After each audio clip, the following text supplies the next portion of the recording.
study, and play come together on a Windows 11 PC. And for a limited time, college students get the best of both worlds. Get the Unreal College Deal. Everything you need to study and play with select Windows 11 PCs. Eligible students get a year of Microsoft 365 Premium and a year of Xbox Game Pass Ultimate with a custom color Xbox wireless controller. Learn more at windows.com/student offer. While supplies last. Ends June 30th. Terms at aka.ms/collegepc. Ready to soundtrack your summer? With Red Bull Summer All Day Play, you choose a playlist that fits your summer vibe the best. Are you a festival fanatic, a deep end DJ, a road dog, or a trail mixer? Just add a song to your chosen playlist and put your summer on track. Red Bull Summer All Day Play. Red Bull gives you wings. Visit redbull.com/brightsummer ahead to learn more. See you this summer.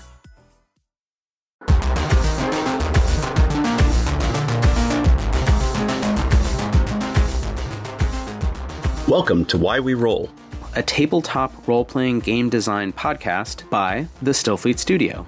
We're your hosts, Chris Pickett, creator of the historical fantasy game Dance Macabre, and Wythe Marshall, creator of the political sci-fi game Stillfleet. Through the show, we hope to amplify new creative voices. We chat with different indie TTRPG designers, talking through a range of questions that are pertinent to many designers, players, and GMs. We hope to showcase fresh and even challenging ideas about what makes imagination-based games so powerful. Before we introduce today's guest, a reminder. If you enjoy this episode, please consider supporting the show and all of our games over at patreon.com/Stillfleet. Okay, let's find out why we roll.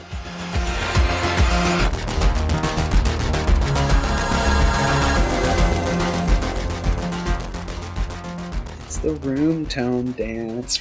I can't get room tone if you're talking. I know. I get too excited, Chris. No, we're good. Hey, everybody. We're live. How's it going? This is Why We Roll, the tabletop role-playing game design show from Stillfleet Studio with Christopher Pickett. Hey, that's me. What's up? And myself, Wythe Marshall. And we're here with a very special guest today. We've actually invited on last season, and then just scheduling-wise, we all got really busy in the fall. But we're very excited to be chatting now with more games. They make a lot of games, so more games are out and coming out. So Tanya Floaker, hello. Hello. Thank you so much for making time. No, thank you for having me on. It's amazing. Oh, of course. Yeah, I think we're both really excited to chat today.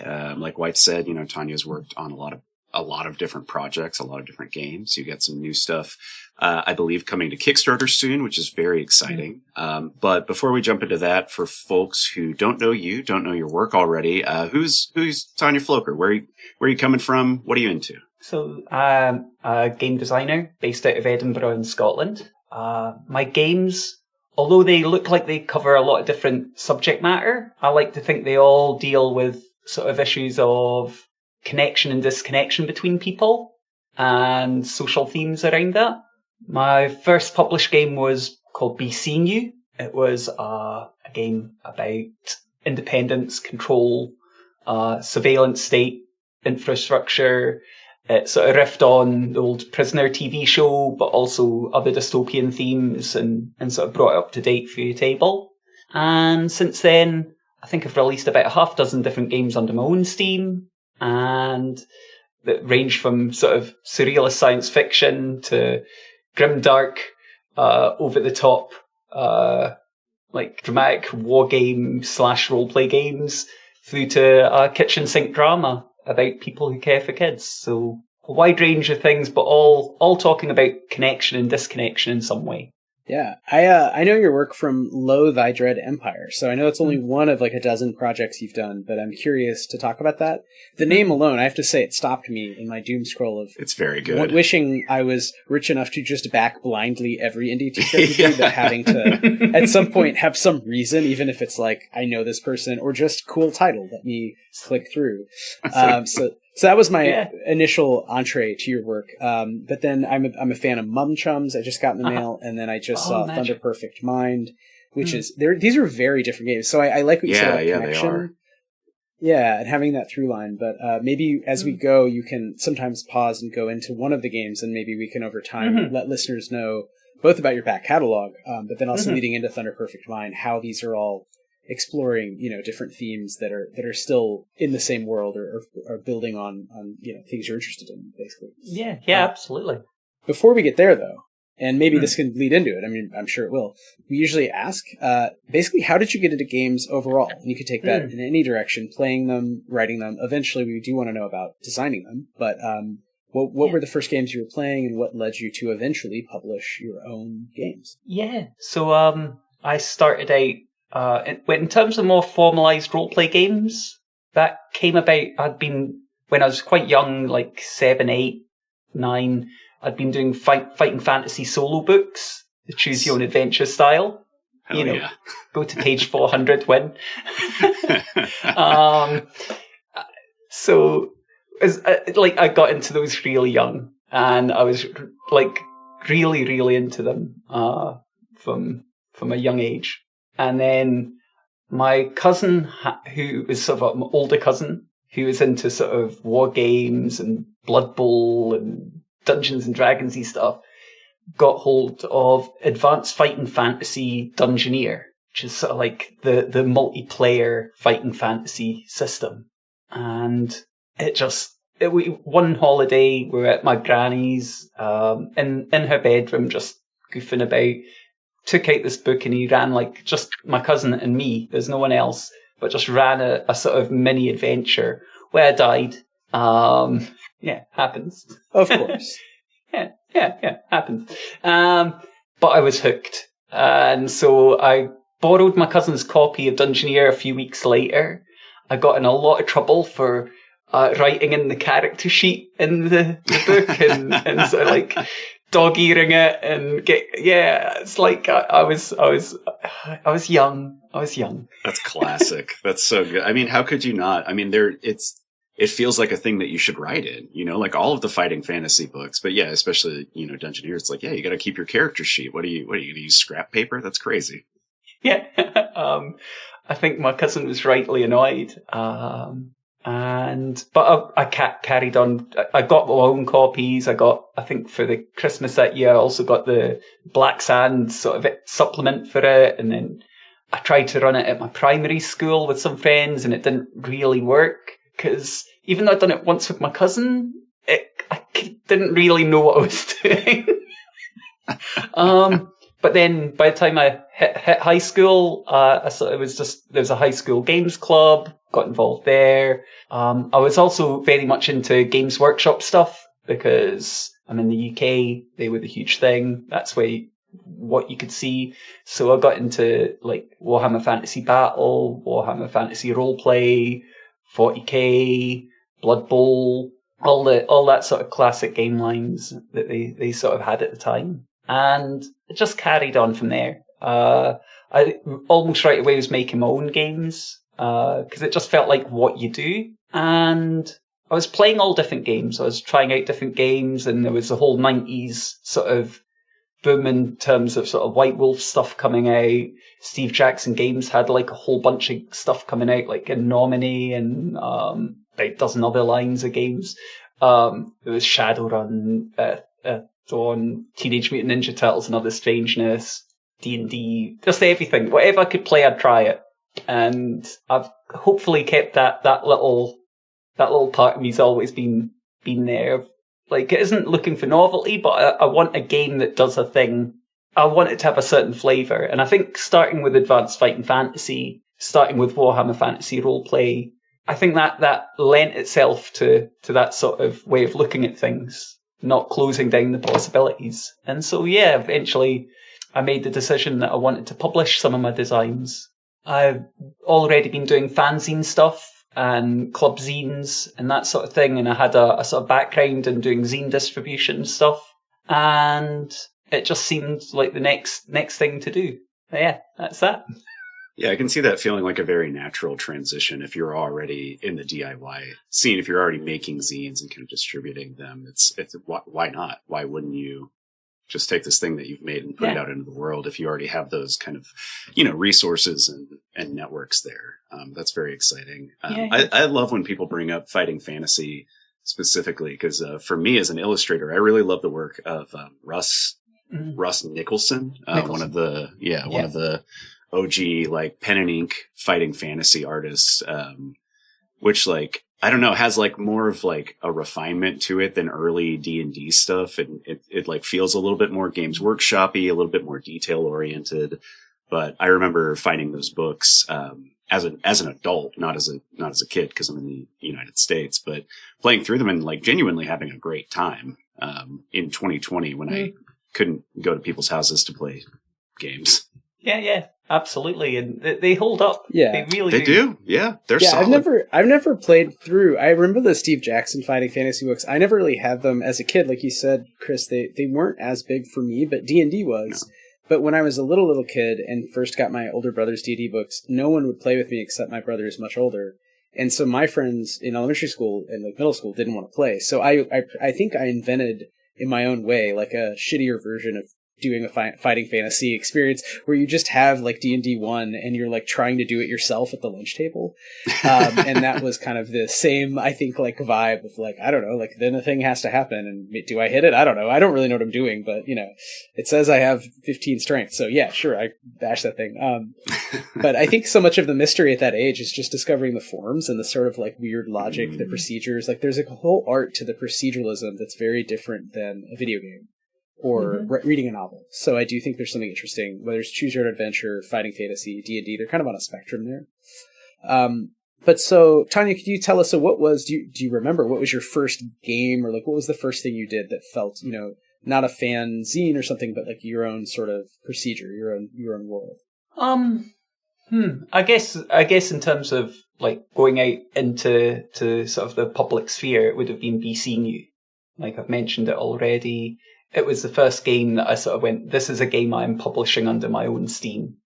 Here it goes.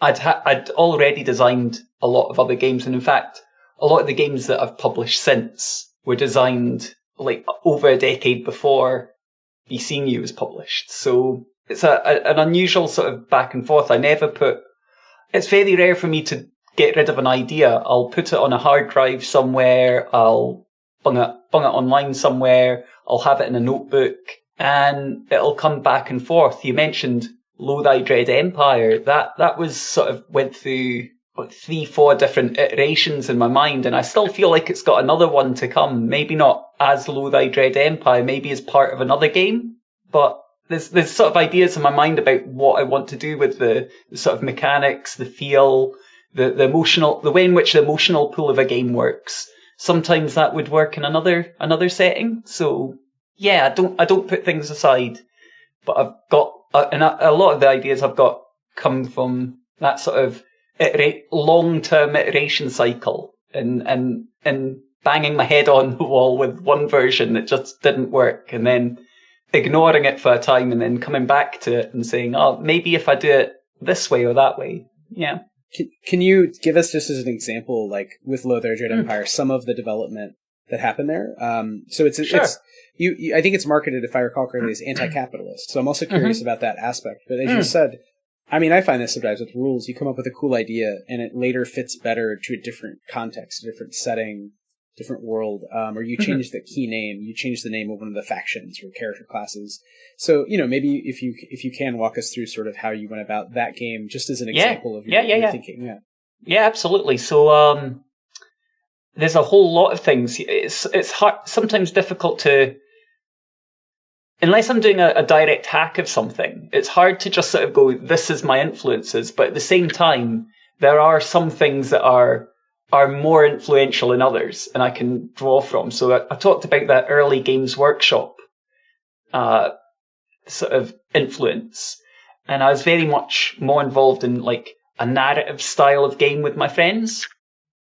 We sort of would play games that had a story, and then Blood Bowl, you'd have the League system, and then Necromunda came out, and it was very narrative focused as well, and there were non-Games Workshop war games that were far more narrative and about setting up a scenario and playing through. And so that married with the sheer joy of reading battle reports in White Dwarf magazine. Okay, that you'd open up a magazine, a monthly magazine, okay, and there would be maps and turn-by-turn action, and it wasn't just like I rolled 6 dice, da-da-da. Sometimes it would say how many dice were rolled, but only when it was adding to the drama or adding to the sort of like the emotion of the actual writing. It was it was a way of delivering narrative about the game. And so that stuck in my heart, that this is about the narrative of the war game, the narrative of the sort of piece. If you go back and read any of those ones in the 90s, you'll pick it up immediately. The style changes over the years. Like sometimes it goes more towards demoing the rules, sometimes more towards talking about it as if it were a piece of fiction.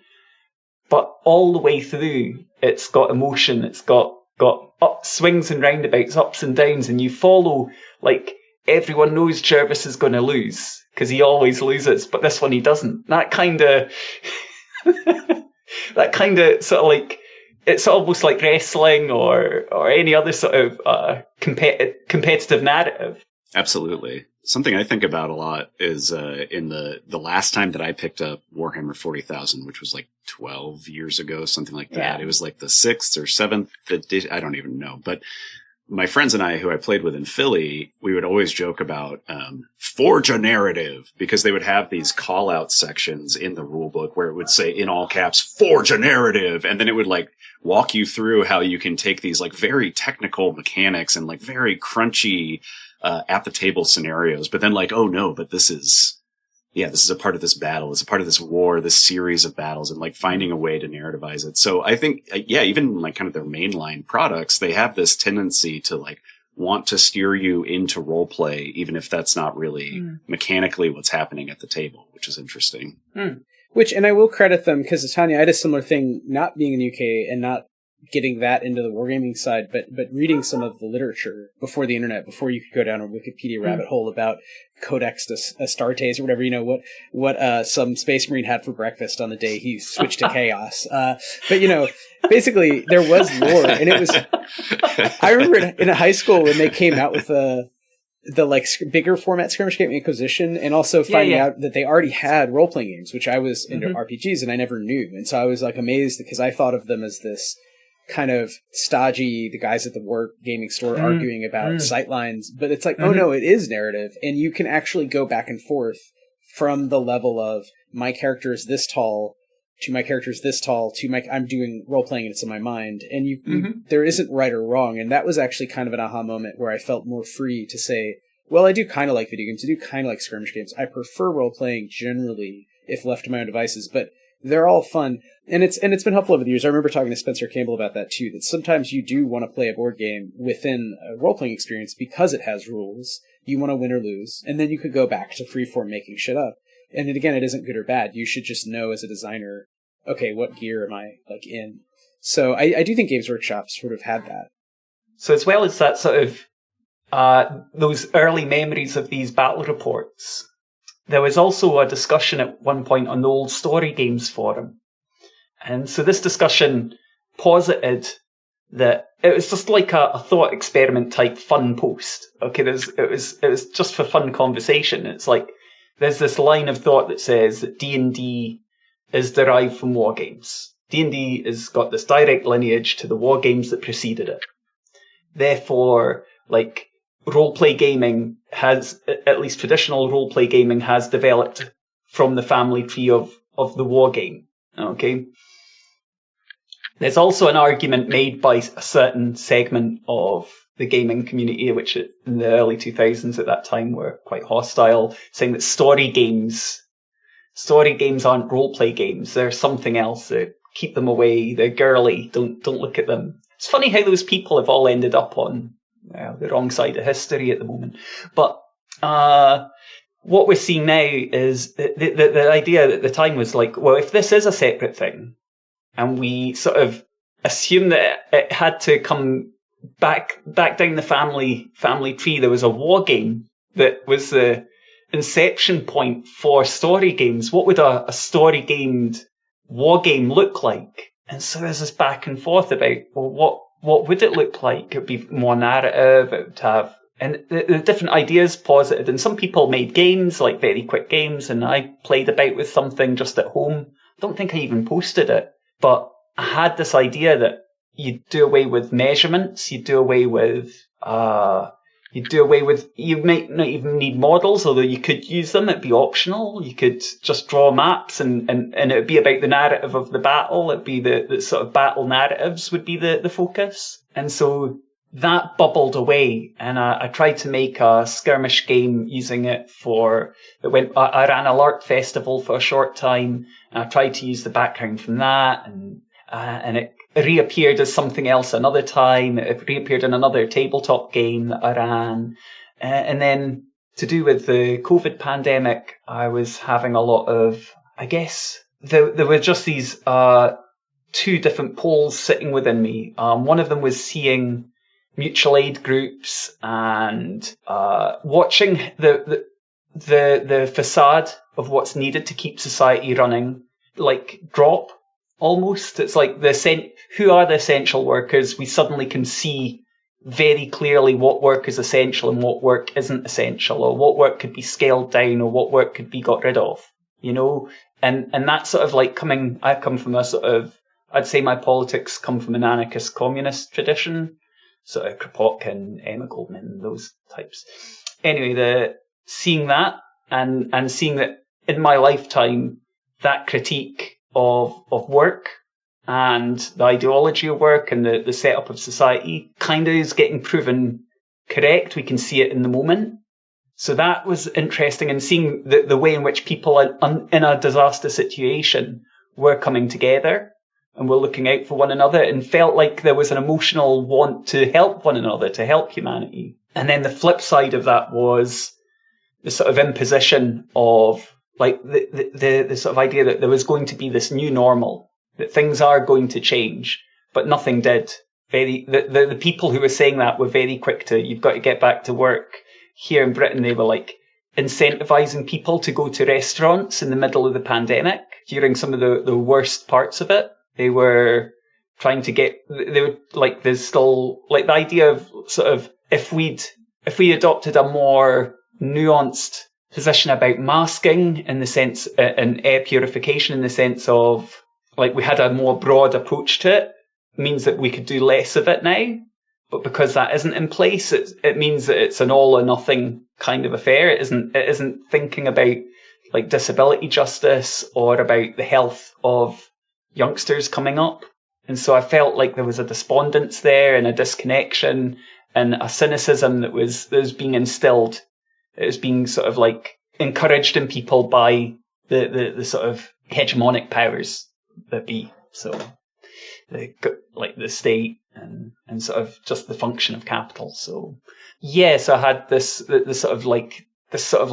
constant. There was this constant sort of dread in the air. There was this constant, like, capitalism is a death cult sort of dripping around us. There was this idea of, effectively, the sort of the way in which it breaks down social bonds that seem to sort of come from the sociality of people. Like, people wanted to reach out and help one another. People were going out in the street and banging pots and pans for healthcare workers initially because it was a spontaneous show of gratitude, and for refuse collectors and for folks keeping the lights going, the folks that had to do that work, even though we didn't know what was happening, and it seemed a dangerous time. And while that was happening, pollution levels were dropping because transport wasn't as important, and some people were able to find they had more time to think about themselves and their place in the world. And so, yeah, these two poles were sort of pulling back and forth, the connection, the disconnection of it all. And a lot of my frustrations and despondence and negative feeling got poured into this game. Like, the way that the sort of over the topness, the sort of grim darkness, which also leans back on that sort of John Blanche Games Workshop grand sort of horridness, the grand horror of it all. Grand horror is a good way to put it. Yeah. So yeah, and it got poured into this game. The game is it's a war game. Why is it a war game? Because it's talking about battle. It's talking about conflict. It's talking about the disconnection of society. It's talking about when society rips apart. And it's doing it in such a sort of like, because it's so blatant and so grandiose and all around us, I kind of wanted to push the game to that level. So that's thanks to like Julia Nevellian, who does the art. It's a lot to do with her and her side of it. Like, we are co-creators in that endeavor. We both have our name on the cover, and she deserves every part of the credit when it comes to like just taking my ideas and what I'm saying. And her art brief was just like looking at the game that I wrote, and then she could do whatever she wanted with it. She would occasionally come and ask me questions, but I found out things about the game I'd created from her art. Like, the first piece of art she did specifically for the game had I sort of opened up the file. It's this beautiful, it's got like this zombie revenant black block, like with shields and spears all lined up against this huge prison fortress that are sort of crust punk zombies flinging themselves against like these undead cops. It's like there's this huge sort of like it's this very John Blanche, huge as crows flocking in the sky above. It's like, yeah. And then in center piece of the battle line, sort of in the background, but huge in the frame, is a giant. This huge giant with some sort of rock chained on its back, and it's lumbering along. And I was just like, holy.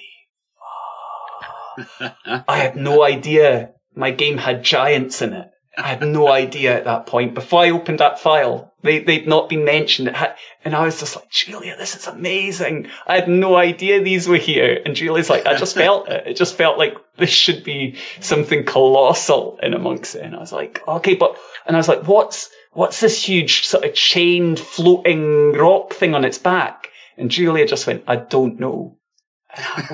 And we just talked about it. That's your job, about it. You know? Yeah, no, it's both of us talking. No, but we came up with like this idea of, like, yeah, we came up with it all, and this happened back and forth through the whole project, and so.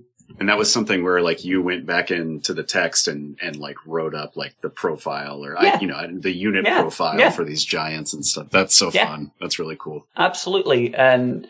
So a lot of what appears in that game comes from sort of a very collaborative, very sort of cooperative process. And that's like when I'm working with other people, that's how I like to try and set things up. Okay, I'll come up with these harebrained schemes, and my first sort of port is to try and get enough. I try and make sure that anyone I'm going to be working with, that at least if we're working for the first 1-2 times together, they get paid for their labour at union rates up front. Okay, so if it's an artist, they'll get their work paid. If it's a layout person, if it's someone doing any part of the work, before I get a single penny out of things, they get theirs and at proper rates, not sort of mates rates. And then what we'd use is I'll use a crowdfunder usually is my sort of method, and I'll use that to both pay myself back for that up to that level, and then pay my rates, and then we split any profit after that based on usually 50-50 if it's me and an artist, because the art is as important as me doing the rest, or depending on the sort of, we all agree the sort of balance of work involved beforehand. We agree how the profit's going to be split, and that's what we do. Because it's no one person. It's not an auteur. Yeah. Yeah. Yeah, we've struggled with that a lot, just trying to pay people so that nobody's working for free or on the promise of, well, if it does X, Y, and Z, you'll get paid. It's like, no, people have to eat. They have to get paid. Yeah. So I think it's hard. It's sometimes hard to figure out like what you could even make with RPGs. It's a luxury business that's very small. It's very niche, but there are dedicated fans. So it's not that no one can ever make any money. It's just really small amounts of money. But I do think paying workers is not just cool, but morally good. So I appreciate you breaking that down for us. And I love what you're saying about collaboration, because I do think, I mean, Chris, you do both, right? Art and writing. But when we've worked together and with other artists on the team, other creators, it's so fun to have that moment of like, I don't even know what this is. I just think it looks cool.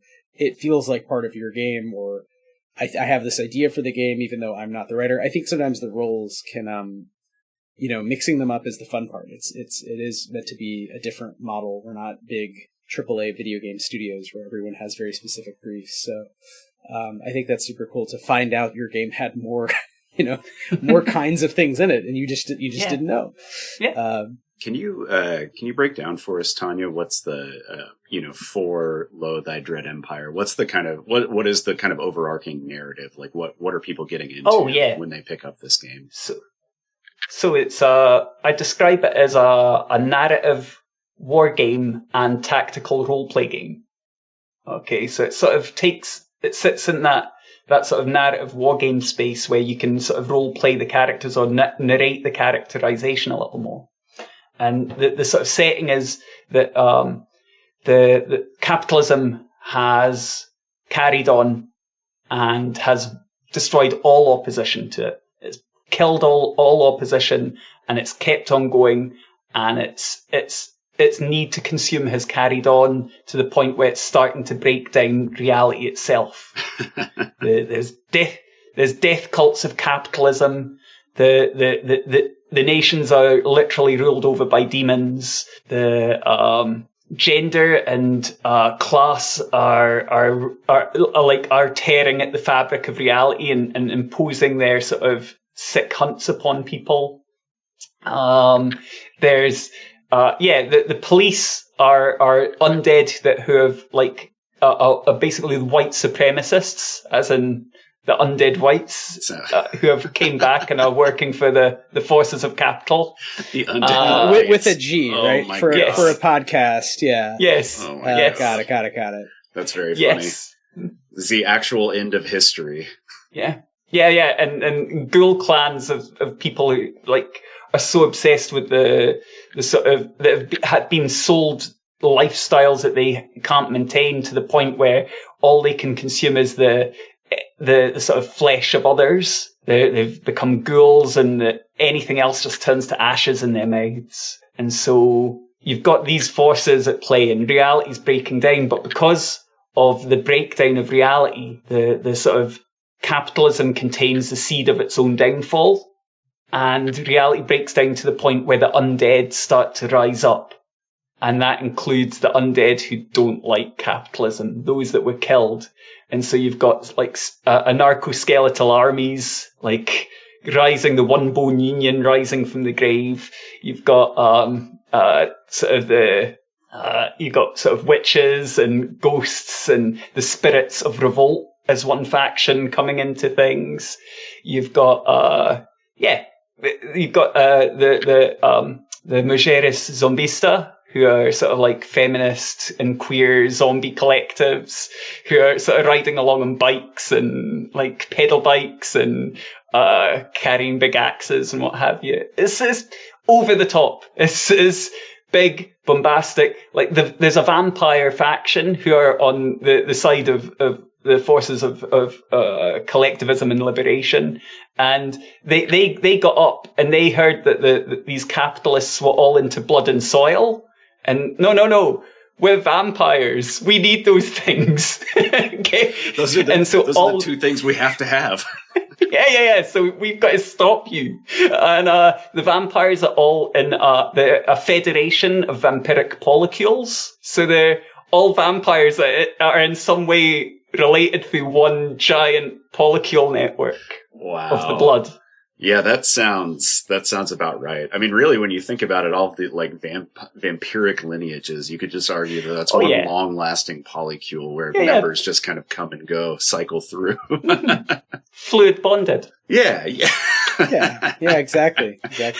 Oh my God, this is cracking me up. It's really good. So, it's got the dark humor, which as you can see in that Games Workshop tradition. It's meant to be satire. In your case, it's very clearly, the elements are all a little more foregrounded of the anti-capitalist part. Right. I give a shout out to Games Workshop at one point in this sort of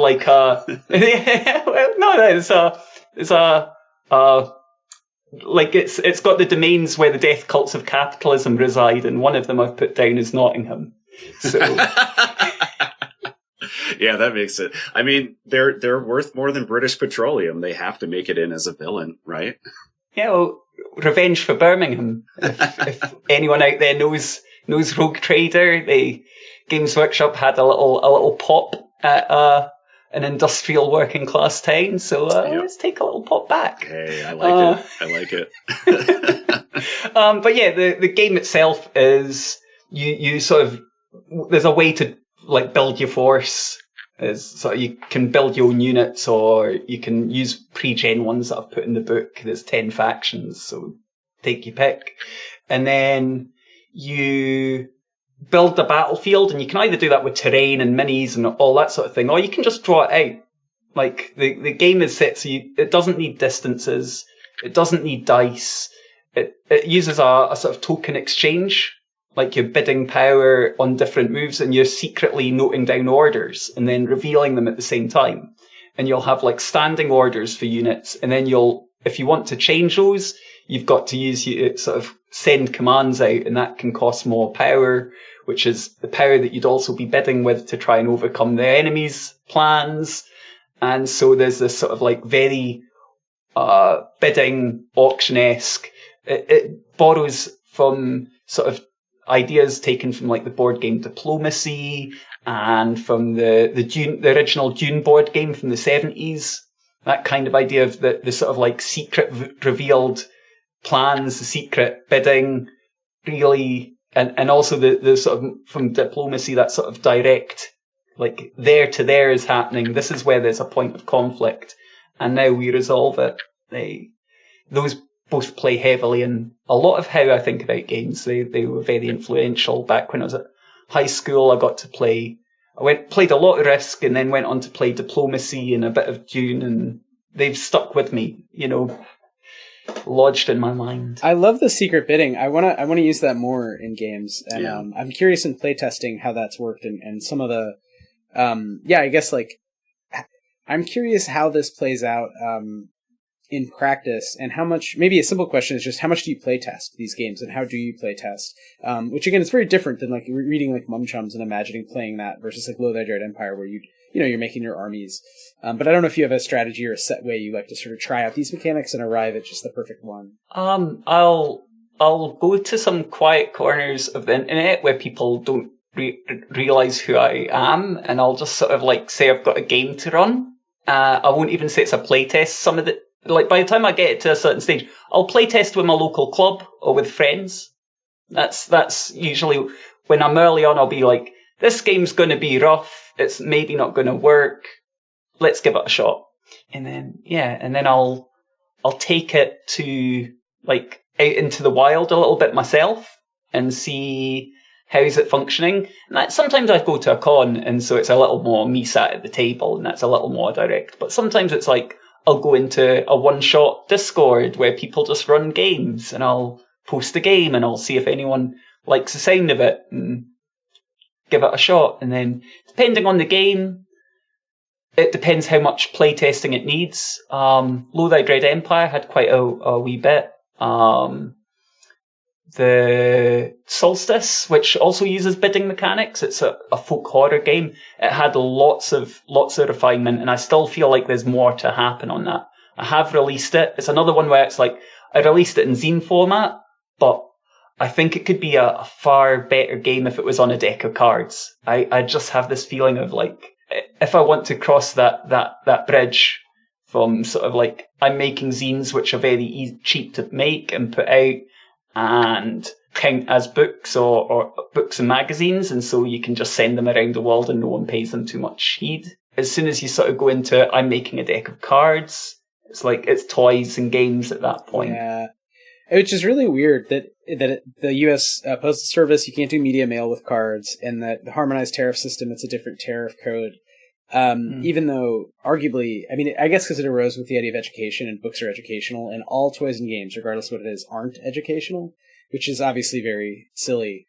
But I will say that it's cool, and I think reimagining things at the card scale, I have found personally very helpful. And like, for example, with our game Blister Critters, having all of the NPCs fit on one card meant we had to cut them a lot, which was really helpful because it's a game that's meant to model very quickly cartoon show kind of tropes and inspire people to come up with their own zany ideas. And it wasn't meant to have a very sketched out setting because it could be anywhere. It could be set in your hometown. So I actually think it was better that we moved them all to cards. But that was like a big decision to say, no, all the NPCs will literally be cards. Even if we print them in a book, we're going to show them as like, magic card size cards. So I think that's sometimes fun to give yourself the constraint too. It's just like fewer words, for one. Yeah. And I just think for that game, it will work a lot better. And it was one that I did. It actually was developed on during lockdowns, and so was entirely online. And when I came to publish it, I just got out of being homeless. And I felt a little bit down about, am I in a position where I can actually get making games again?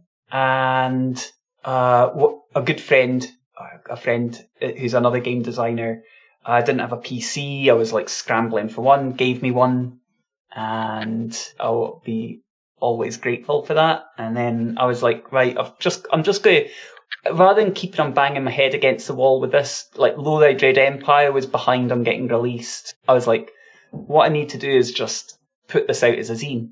If I just do this as a zine project, something well within my ability, put the bar of success down, take the pressure off a little bit, and get back in the saddle. And so that's what I did with it, and I think it worked really well. And that got the creative juices flowing again.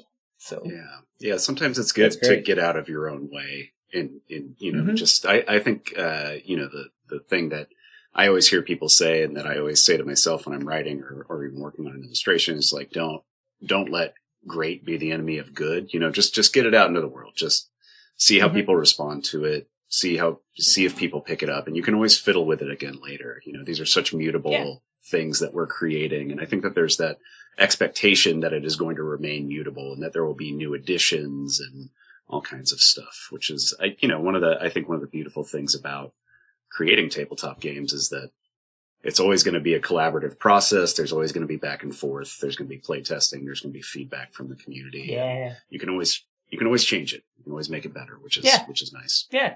Yeah, I agree. And I think sometimes also the structure, we've talked about this on the show, but I'm curious, Tanya, because you're a veteran of this as well, the structure of the crowdfund, even if it's for but it doesn't matter the size of the project. It's like you have to do a certain thing on time, and then at some point you have to send it to someone. And people are generally pretty nice about it. They give you a lot of leeway.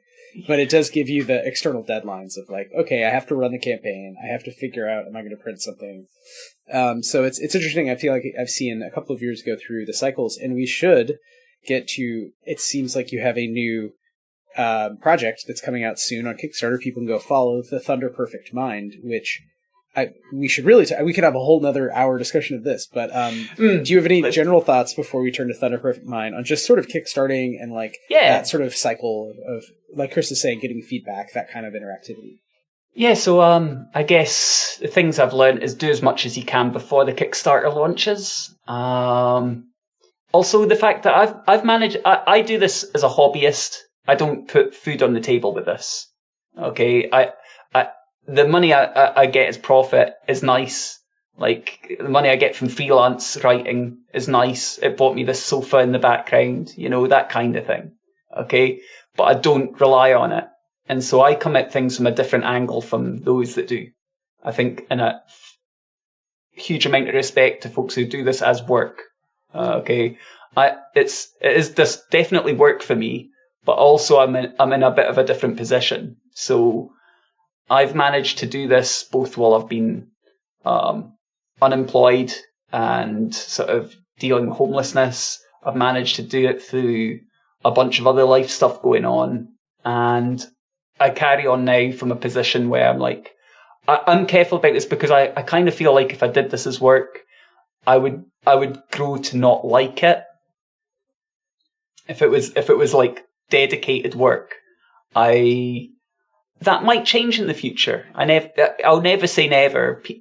People change, life changes, but the crowdfunding side of it allows me to do it that way. I'm very much in that sort of early Kickstarter mentality of, I like Kickstarters where it's like somebody's got an idea and you're chucking them some money in the hope that idea comes true. And a lot of the Kickstarters that are back nowadays don't fall into that camp. It's very much like a pre-order. Yeah, definitely. And that is, I think, I mean, I can only speak for myself, but it is fun to try to do it more for real. But that is a switch that is like, you can't go back. Like, you can't do something in a more lighthearted sense where it could or couldn't fail, and doesn't matter when you're trying to not just pay your own bills, but also pay your team.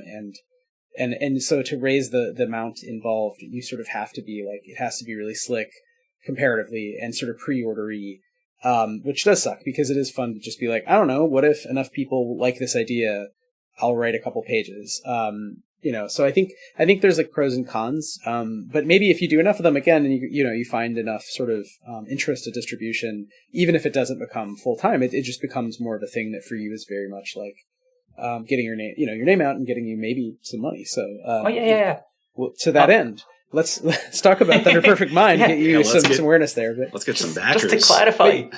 I want more people to have my games. I don't want to make 100 of them. I want to make 10,000 of them. Yeah. Yes. No, 100%. So to that end, I do think, again, I've read Connection Machine, Munchums, Low the Legend Empire. I'm really excited about Thunder Perfect Mind for a variety of reasons. For one, the title, I did not know this. I just saw it and said, what are these words? This is dead on for me. I love these words together. I don't know what it is. Take my money. Okay. But looking it up, it seems like this is a Gnostic poem. Yes. That is an actual poem out there you can read. Mm-hmm. So I'm very curious about how that interacts with sort of this dark modern fantasy sort of occult action thriller, as it says, TTRPG, and being a tethered aeon. So being sort of someone with supernatural powers, you're involved with the cult. There's a lot going on from just looking at just the first couple sentences of your Kickstarter, and then thinking to my understanding of sort of Gnostic traditions, and the sort of tensions between, esoteric Christianity that's not Gnostic, esoteric Christianity that is described as Gnostic, Mandaism, which is not Christianity. Obviously, then there's different sort of esoteric versions of Judaism and Islam. So I'm curious, what is this game? Yeah, what is this game? But I know Chris has thoughts too. But yeah, Tanya, why don't you just describe, first of all, what is the game we're talking about? Yeah, so the game, you mentioned it, is you're playing tethered aeons. Now, that is people whose souls have came across some sort of higher wisdom, some sort of higher knowledge. They've learned something about the nature of reality. And they've sort of started to ascend beyond the reality we're tethered within. But they've died, and their worldly concerns, the sort of like their past life, their toxic nostalgia, the esoteric mysteries they're caught up within, tether them to the world. And so you're basically, and if you play it solo, it's just yourself. If you play it with others, you're forming a mystery cult, with the sort of idea of trying to both put your past life to rest, deal with the mysteries that are before you, and sort of gain something through this sort of web of contradictions you find yourself in.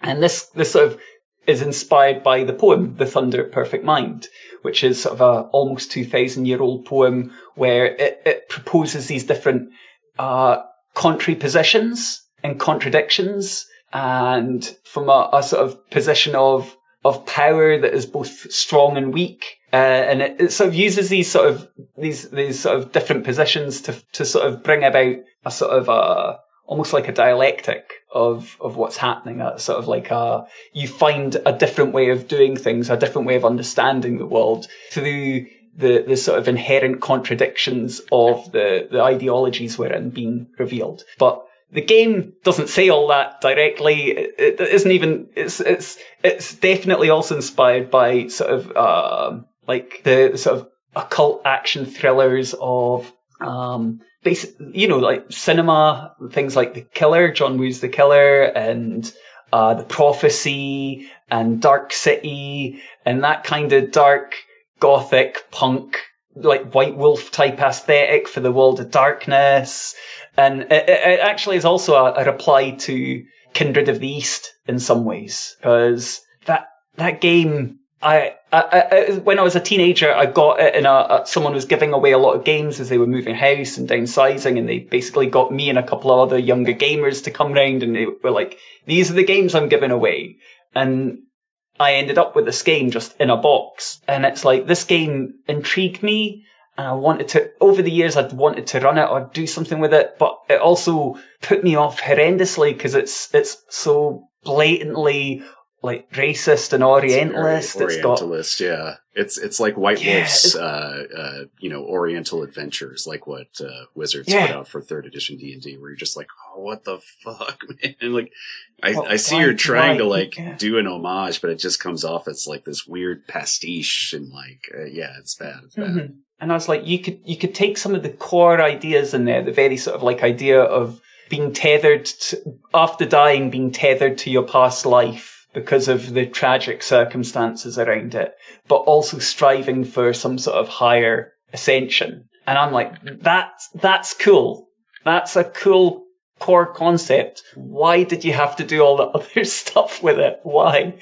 And so, again, this is going back to when I was maybe my very late teens, early 20s, and very early 2000s, late 90s-ish. And I'm sort of wrestling with that as something like I want to try, like I try like, because they do this whole mishmash of the East, smear the so I was like, maybe if I focus in on one region and I do a culture there and I try and be really respectful, and the game still fought against me on that, just the way it's set up, the sort of terminology, and I'd tried taking it out of that context. I'd done all sorts of different things, and it was never happy, and I'd always just sort of put it away. Eventually I gave the book away, and I was just like, I can't deal with this.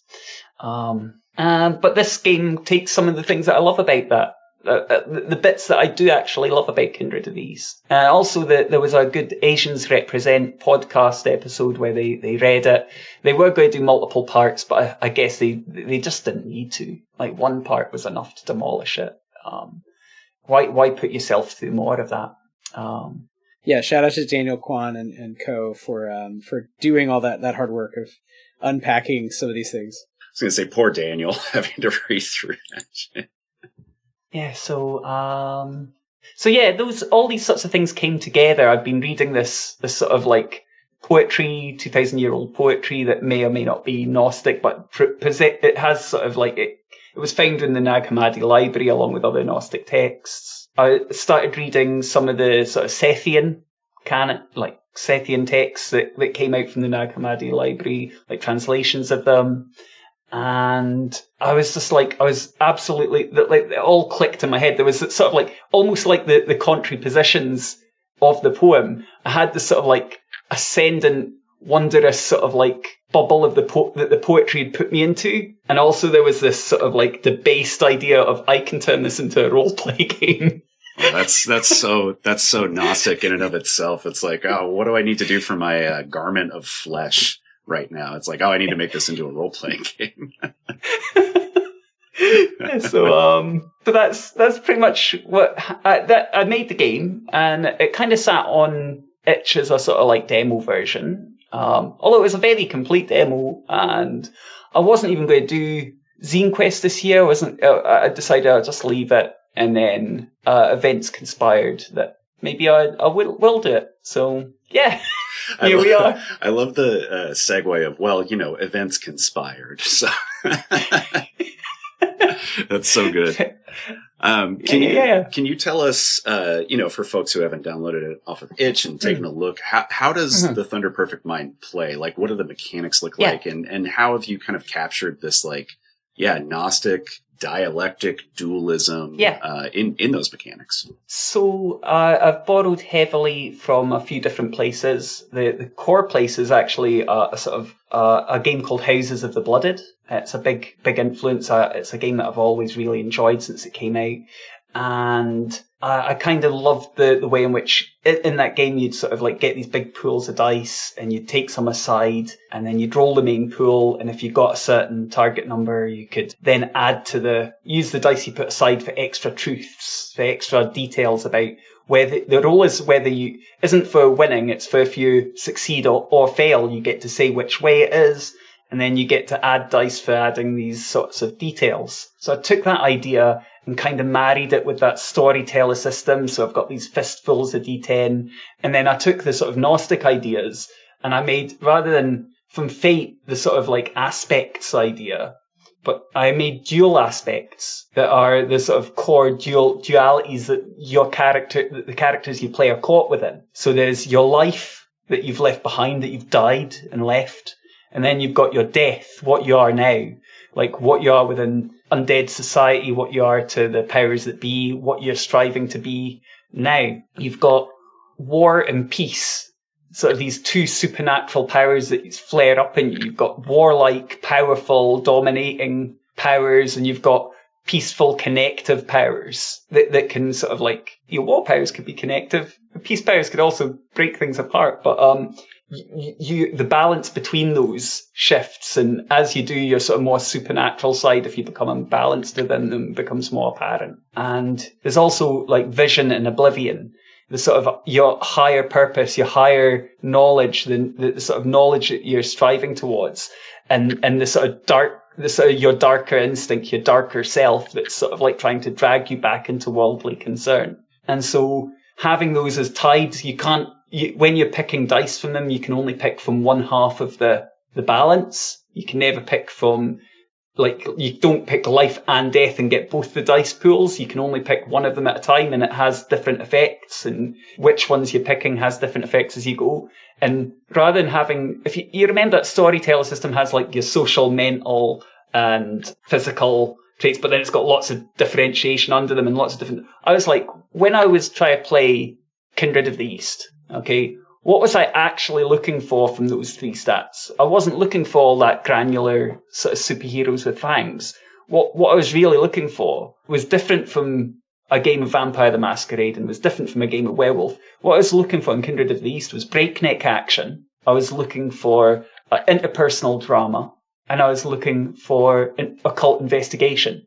So I've just got those as your three core stats, and the way in which they play into things and the way in which you choose them can lead to your doom taking effect and sort of doom building up, which happens within the rules as well. So you're gathering up these pools of 10-sided dice. You get a big fistful of D10s if it's a good day, and then you take a certain amount of them to one side. You roll 7s of hits. If you get the most hits out of anyone at the table, you get to say who succeeds and who fails at the whole table in the intent.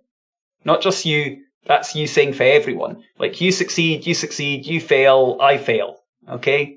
But then those dice that were put aside, as long as anyone else, as long as they get one hit, they keep all of them. And if they got no hits, they half the number.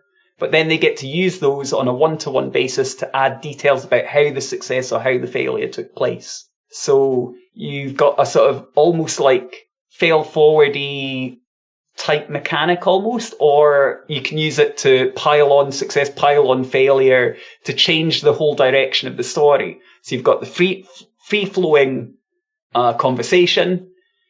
At some point, the dice mechanic is engaged by someone. You have this sort of like backward and forward of truths that are like definitive facts, one per die or one per thing, and then that shifts the story. It does a handbrake turn on everything, so it makes it a big event by forcing people into having to confront the truth and the sort of the contradictions that they see before them. Those breakneck action points, those interpersonal dramas. No, I like that a lot. I like a little more detailed, like, tagging system with the sort of fiasco back and forth. You don't have total control, and pooling. It'd be fun to play this. I think it sounds like something that would be really fun to step through and feel the action shift and see how you're using dice to get it. As you said, what is the deeper emotion I'm trying to do, and why not just make that the thing, as opposed to everything simulating? Which again, I like adventure games that do this, but not every game has to simulate. How good am I at punching versus puzzle solving or something. You can actually simulate directly the actual part you want to make the game about. One of the interesting things from playtesting, the very first playtest I had of this was we were playing playing with some really great people that design games as well, and they were like, I got this great bit of feedback. It went, basically, I really love it. I love the sort of over the top emotion of it all. I love the sort of angsty, almost teen feelings that it brings out in me. And I was like, oh yeah, brilliant. Okay. And then they were like, yeah, but there's a lot of dice. There's a lot of dice. And I was like, yeah, there's, it's a lot of dice. And so, tell me more about this. And so they sort of described gathering up dice from one part of this character sheet, from another, and feeling like overwhelmed, almost like I've got so many dice. And then I was like, okay, tell me more about this. Because they were trying to explain to me, we should maybe reduce it down to just one die from each area, and then that'll be a bit neater looking. I was like, yeah, it would be neater, it would. But when I was digging into it, they were describing that it made them feel excited. It made them feel a little nervous about, and then they had to puzzle how many of these are they putting to one side, and not in a this is slowing the game down way, but in a sort of like, what do I actually want to get out of this? Like, this is a big moment. This feels big. And I was like, yeah, that's what I'm wanting. So yeah, hell yeah. Yeah, I wish actually that I would stop referencing Games Workshop at this point. But Rick Priestley has a great book about writing war games that, Tanya, you've probably read through before. But, he talks about this like affective register of throwing buckets of dice where it's just exciting. It feels good. Yeah. And there's a physicality to it. I think to your point about feeling overwhelmed by it, especially with a big handful of D10s. It's not like those little tiny D6 you use in most war games. It's like, it's a handful. It's a lot. Yeah. Yeah. And I like that actually you're playing around with that affective register where it's like, no, yeah, you should feel overwhelmed. You should feel like this is an important choice that you are making. Yeah. Not just mechanically, but also narratively at the same time. I remember playing Exalted first edition when it came out. It was very big at the games club I was going to at the time. Yeah. There were a few folks there that really loved it. Yeah. And before everyone started doing optimum builds and really digging into it, it had this sort of moment of like where you were gathering up all these 10s and looking for your 7s. And so that was exciting. It was fun. And then it kind of broke down because they kept adding and one thing leads to another. It's White Wolf game. They've got to get a new edition out, and you can't have a new edition if your old one is working fine. So, and it's not done on purpose. It's just that's how game design works. Like, that's how game development works. Look at yeah, sometimes you do have new ideas, but also, when you have a company that size, they have to, create interest in certain things. Scale creep, right? Yeah, exactly. It's the same sort of idea that things change and things happen, and then you want maybe have another shot at it. So and also you're following, and we've never had this issue, but if you have that many thousands of people using your product, you're kind of following them after a point. Yeah. So if it's successful, it's actually an interesting seesaw to your idea of seesawing dynamics of dice with marketing too, where people use your game in new ways, and you might have to say, how are they using it? How do I respond? And sometimes they make bad decisions, like 4th edition D&D, and sometimes they make interesting decisions, but we'll find out. We can talk about that sometime. Yeah, we can talk about that. Not today. Yeah, maybe not today, but I do just want to say this really. It's really funny because I remember when 4th edition D&D came out, and all the people that I played D&D with at the time revolted. They were like, this is horrible. We hate this game. And I played it a few times. I didn't get into it, but there's this funny thing where they're like more recently in the last couple of years, I've been meeting more and more people who are champions of 4th edition D&D. Yeah. And I would be curious, maybe we can talk off air about what you like about it and what you don't. But I am really curious. I think, maybe that's like a panel show we can have at some point is like 4th edition D&D, good or bad, go. And just see what relitigating mechanics from 20 years past. Yeah. Well, I think the more interesting thing would be to actually step through, even if not play full adventures, but of all these things, like Fate, played a long time ago, fourth edition, played a long time ago, and a lot of the Games Workshop things you guys have brought up, I've either only played as a kid or never played. Yeah. So I think to some degree, it's a question of like, giving things a fair shot, or what can we learn from, interesting failures. But what's not a failure is going to be the Thunder Perfect Mind, which sounds great. It sounds really interesting mechanically, and certainly the Gnostic, kind of, gloss or take on the setting, which isn't meant to, so Tanya, not to speak for you, but you can tell us it's not a real world. It's not meant to be a real religion. It's totally fantasy, but it's drawing on some inspiration. Yeah, I've never said the characters and things in this are from Sethian Gnosticism. We are doing fantasy Sethian Gnosticism in the same way as I've just heavily taken heavy inspiration. Like if this were a true sort of like a basis for reality, what could this look like, and what could we use it to talk about, and how are we thinking about the world? And so I did get a sort of cultural consultant to come in and read over what it's doing, because Sethianism maybe isn't such a big active concern, but it's still something I want to get right in the text. I don't want to misrepresent something, or to have someone turn around and go, "Oh, why is this here?" That just feels it breaks apart the sort of the fictional reality, the verisimilitude of the right. And not that it's so much about, in this case, because it's arguably, some of the themes you're talking about are not lived for most people on Earth, but it's more about, I just mean to say it's not a game about a particular religious framework per se. It's a fantasy game, but it's using, as you said, taking seriously some of these propositions, because that's an interesting way to build a world, and it does lead to these interesting questions about morality and one's place in the world. And I will say, just looking at the influences listed again on the Kickstarter, like, I'm a huge fan of like Twin Peaks, Lost Highway. It's sort of hard for me to imagine exactly how fantastical that world would be. But I when I see Dark City, I feel like Dark City is such a slept on movie. And I feel like this vibe, just the art, the way you're talking about taking seriously sort of an alter reality at this kind of cosmic, fantastic, horrific scale, does remind me of some of that filmmaking. That it has the edge of surrealism, but it's trying to explore sort of mental states and affective states in a different way. So I feel like this as a game might be an interesting way to sort of have that exchange. And it doesn't feel like a slasher horror game. No, right? It's not. No, it's occult action thriller. I'm putting that right on the cover. Yeah, it's on the cover. It's very much in that.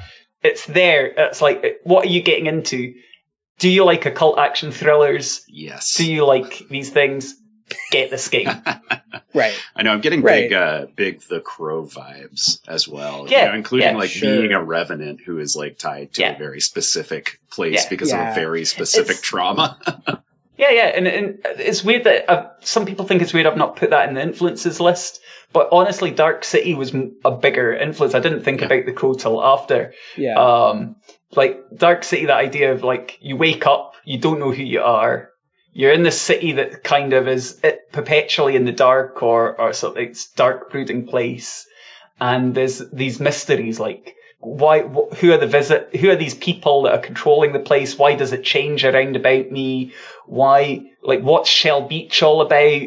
Like, this carries on. This is sort of like the sort of esoteric mystery, the occult mystery of it all. Definitely played its part. Yeah, the idea of deeper levels. The Crow is very flat. It's very cartoony. Yes. There's not a deeper level that matters. It's just the real world, but okay, one guy died, came back. It's a superhero movie. Whereas, Dark City or any of the Lynch movies, even if you watch the whole thing 5 times, you can't totally agree on the deeper level. And I think that's the occult part. I would say recent one that's really good, Mandy with Nick Cage. Excellent action occult. Mandy's good. Movie. Mandy's good. Maybe not as deep. I don't think it's quite as deep as Dark City, but it is unhinged and very fun. It's very fun to watch. I did put The Prophecy on the list of influences, so that's another fun one. It's really good. Well, Tanya, we've been talking for an hour. I want to make sure you have the last word. Is there anything you wanted to bring up that we didn't get a chance to cover? Anything about your game design process, hopes for 2026, solidarity with union workers? Maybe that's what I was just about to mention. So when I said events conspired, they were not good events. Here in the UK, we do have a game workers union. It's a branch of the IWGB, and it's mainly video game workers. That's the big membership, but it does have tabletop workers within it. And what's happened this year is that Rockstar Games, makers of Grand Theft Auto, etc., and the cowboy game that puts a lot of effort into making sure a horse poos correctly, but women don't appear really. Sorry. That's the best way I've ever heard that game described. Go on. Yeah. So they took 32 of their employees who were organising within the union and sacked them without warning. Said that they were being sacked for gross misconduct, did not provide any evidence of this, did not undertake an investigation, did not involve in any way. They basically just called them into work and on the spot fired them and then took all their security passes and marched them out the building. And it was obvious it happened weeks after the union had just reached the number of people, the union percentage, the percentage density of union membership where it would automatically gain recognition within the workplace in the UK. So it is blatant union busting. And I decided I'll be putting some of the profits that I make from this game as a personal donation into the fighting fund for that. So there's a link that I'll pass on to you all where other people can do the same. Make some donations, help the fighting fund. The folks who've been sacked haven't been given interim relief by the courts, which would mean that until the case is heard, that they keep getting paid. It's a very high bar to get that in the UK. It's very rare for it to go through for groups of people. So, but it's left people in a really, really bad position, and they are going to win. They're going to win at the end of this. At least that's where I'm keeping my mindset at the moment. Yes, I'm doing that, and I'm going to be helping run a convention in Glasgow in March, which is going to be a playtest-focused mini convention called awesome. Groundhog Play. Yeah. Oh, yeah. Oh, my God. It's going to be a 2-day convention where people can sign up. It'll be all playtests. There's no published games there. Basically, you play your game day one, you run it. There's going to be an iteration station, sort of a co-working space. There's going to be, on the second day, at the start of the day, there'll be a Dear Designer event where we all sit in a room together and you can stand up and ask a question or pose something we discussed for 5 minutes. And then we have 5 minutes on that topic, and then everyone gets to say their Dear Designer, sort of like an agony aunt type piece. But then the second day you can run your game a second time, having iterated it, and see how it runs the second time. So thus Groundhog Day, Groundhog Play. That's very good. That's very good. Yeah. I like that. Dear designer, it's me, Margaret. Yeah. Yeah. That sounds great. I'd love to do like a rapid iteration with people, because it's one thing to do rapid iteration when you're like on your own and you're like, I had a aha moment. Who do I tell? The cat. But it'd be different to like immediately go back to the same folks and be like, okay, let's work through this. Yeah. So that sounds really fun. Wish we were in the UK for so many reasons right now, but we're not. So have fun, and please let us know. We'll signal boost. Just please shout us out. Yeah, I was going to say, if you have a website or any links for that, just let us know, and we'll make sure for you and for the folks listening at home. We'll have links for for the Rockstar Games workers, for the IWGB fund, as well as for Groundhog Play for sure. Yeah. So with that, we covered. So everyone go check out Thunder Perfect Mind and support union workers, and we'll have links for this. Chris, do you want to ask traditional closing question? Oh my God, I would love to. I've been waiting so long. No, I'm just kidding. Last question, our traditional closing questions.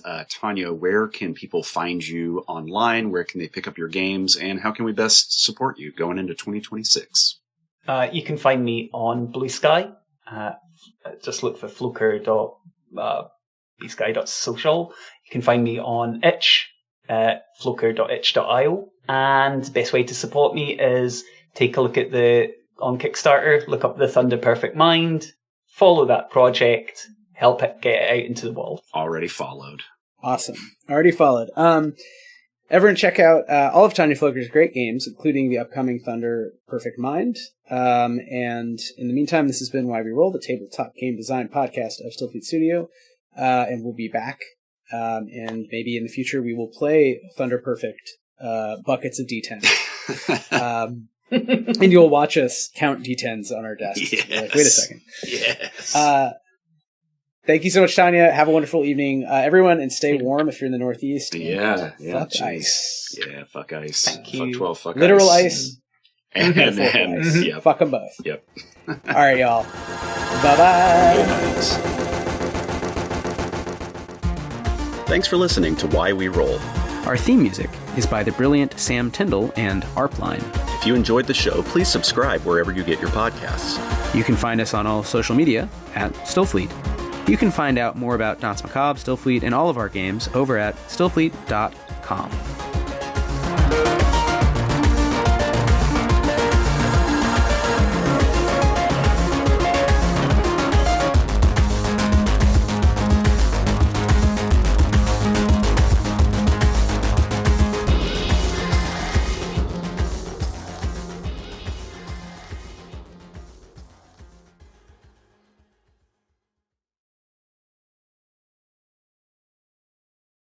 Hey there, Hugh from Podderation here. If you like today's show, why not have a listen to Board Gamers Anonymous, one of the longest running board game podcasts out there. Join Anthony and Chris every week as they discuss everything in the board game world, from card games to miniature games and more. They talk about some of their favourites and hopefully help you find your next ones. If you want to check the show out, you can find more information at podderation.com.